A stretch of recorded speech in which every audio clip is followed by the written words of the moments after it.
신규 확진자 수가 37일째 세 자릿수를 기록한 가운데 감염 경로를 모르는 환자 비율이 28%를 넘어 최고치를 경신했습니다. 부산에서는 대면 수업을 재개한 대학교에서 학생 2명이 확진 판정을 받았습니다.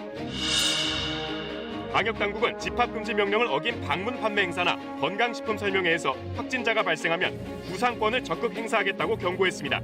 백신은 확보되더라도 부작용을 점검한 뒤 신중하게 접종하겠다고 밝혔습니다. 평양 남북정상회담 2주년을 맞아 문 대통령은 9.19 합의는 반드시 이행돼야 한다며 남북의 시계가 다시 돌아가길 바란다고 밝혔습니다. 북한은 오늘도 침묵했습니다. 아베 전 일본 총리가 A급 전범이 합사된 야스쿠니 신사를 6년 8개월 만에 전격 참배했습니다. 보수 우익 세력을 결집시키고 스가 총리 내각에 정치적 메시지를 던지기 위한 행보라는 분석이 나옵니다.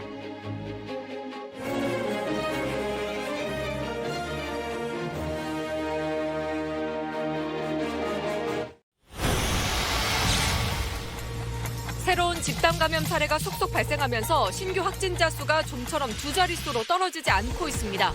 언제 어디서 감염됐는지 알 수 없는 비율은 더 늘어 전체의 30%에 육박하고 있습니다. 수도권 사회적 거리두기가 2단계로 완화된 뒤 번화가 식당이나 술집 앞엔 다시 긴 줄이 늘어섰습니다. 방역 수칙을 제대로 지키지 않거나 술을 마시고 운전대를 잡는 등 걱정스러운 모습도 적지 않았습니다.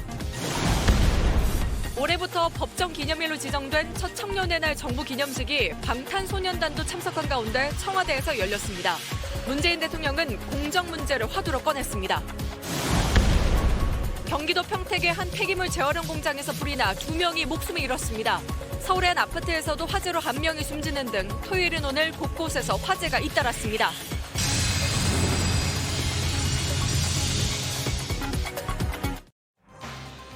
코로나19에 걸려 완치된 뒤 다시 확진되는 재감염 의심 사례가 국내에서도 처음 확인됐습니다. 20대 여성이 지난 3월에 완치된 뒤 4월에 다시 양성 판정을 받은 건데 앞으로 백신 개발 등에도 영향을 줄지 분석했습니다.